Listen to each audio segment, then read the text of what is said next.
श्री कृष्णाय नमः। श्री गोपी जन वल्लभाय नमः। श्री आचार्य जी महाप्रभु जी की 84 बैठक चरित्र 65 प्रवास क्षेत्र त्रिवेणी नदी का घाट प्रवास पाटन जिला जूनागढ़। श्री आचार्य जी प्रभास क्षेत्र पधारे। वहाँ देहोत्सर्ग के ऊपर छोकर के नीचे गुफा में विराजे। आपने आज्ञा की कि यादव स्थली यहाँ ही हुई है। यहाँ दाऊजी शेष रूप में पधारे हैं। यहाँ सप्ताह अवश्य होगी।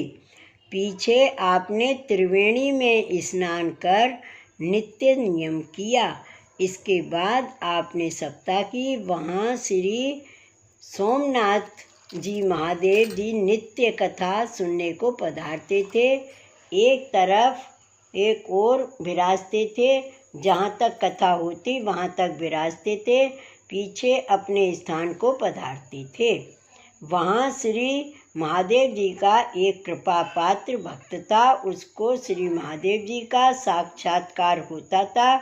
उसको दर्शन हो तब वह महाप्रसाद लेता था। एक दिन 3 प्रहर तक मंदिर में बैठा रहा। पीछे महादेव जी पधारे तब उसको दर्शन हुए। तब उस भक्त ने विनती की, महाराज अब तक आपका दर्शन नहीं हुआ, उसका क्या कारण है? तब उसको श्री महादेव जी ने आज्ञा की, श्री आचार्य जी महाप्रभु यहाँ पधारे हैं। वहाँ मैं कथा सुनने को गया था, अभी आया हूँ, इसलिए तेरे को अब दर्शन हुए हैं। तब भक्त ने विनती की, महाराज मेरे को श्री महाप्रभु जी के दर्शन करवाइए। श्री महादेव जी ने कहा कि तू देहोत्सर्ग तीर्थ पर जा, वहाँ तेरे को दर्शन होंगे, तू उनकी शरण जाना। तब वह भक्त श्री आचार्य जी के दर्शन के लिए आया। आकर के उसने श्री आचार्य जी के दर्शन किए। साष्टांग दंडवत करके विनती की, महाराज कृपा करके मेरे को शरण में लीजिए। श्री आचार्य जी ने कहा, तू श्री महादेव जी का कृपा पात्र होकर हमारे शरण आने की क्यों कहता है? तब उसने प्रार्थना की, महाराज मेरे को श्री महादेव जी ने भेजा है, आपने आज्ञा की तुम स्नान कर आओ। तब वह स्नान करके आया। तब श्री आचार्य जी ने उसको नाम सुनाकर वैष्णव किया। पीछे आपने सप्ताह की समाप्ति की। तब वहाँ महा अलौकिक आनंद हुआ। इसके बाद श्री आचार्य जी ने प्रवास क्षेत्र के 5 तीर्थों की परिक्रमा की। ऐसा महात्म देखकर वहाँ अनेक जीव आपकी शरण आए। श्री वल्लभाधीश की जय। बैठक चरित्र 66 माधवपुर कदम्ब कुंड के ऊपर बेट जिला जूनागढ़। श्री आचार्य जी महाप्रभु की बैठक माधवपुर में कदम्ब कुंड के ऊपर है। वहाँ आप विराजे। वहाँ दामोदर दास को आज्ञा की, यहाँ श्री रुक्मणी जी से श्री कृष्ण का ब्याह हुआ था। विवाह चौर्यता से हुआ। उस ब्याह की जगह स्थान यही है। आपने श्री कृष्ण रुक्मणी जी सहित गठजोड़ा से स्नान किया। यही कदम्ब कुंड है।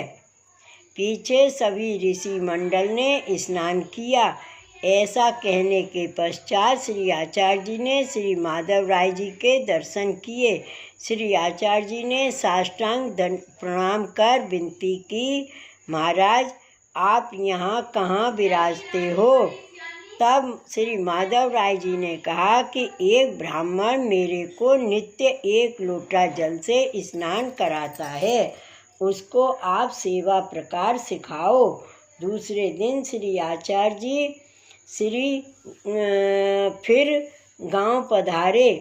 वहाँ आपने श्री माधव राय जी के दर्शन किए।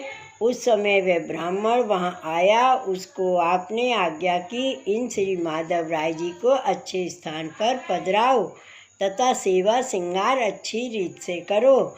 इससे इनके पीछे तुम्हारा निर्वाह भी अच्छी प्रकार से होगा। तब उस ब्राह्मण ने विनती की, महाराज मेरे से तो कुछ भी नहीं बनता है, इसलिए जैसे आप कहें वैसा करूं। तब आपने छोटी सी जगह बनवा दी तथा उसमें आपकी आज्ञा प्रमाण श्री माधव राय जी को पधराए, धोती उपरना धराए, पाक का श्रृंगार किया। आपने उस ब्राह्मण से कहा, तुम इसी रीत से नित्य सेवा करना और जो मिले उसका भोग धरना। पीछे श्री आचार्य जी श्री ठाकुर जी की आज्ञा लेकर अपनी बैठक में पधारे। कदम्ब कुंड में स्नान कर सप्ताह आरंभ की। वहाँ श्री ठाकुर जी नित्य सेवा करने को पधारते। वहाँ महा अलौकिक आनंद हुआ। ऐसा महात्म देखकर अनेक जीव आपके शरण आए। इसके पीछे आप वहाँ से माधव राय जी से आज्ञा लेकर विजय की, वहाँ से गुप्त प्रयाग क्षेत्र में पधारे। श्री वल्लभाधीश की जय। श्री गोसाई जी परम दयाल की जय। श्री गोकुलनाथ की जय। जय जय श्री गोकुलेश, जय जय श्री गोकुलेश।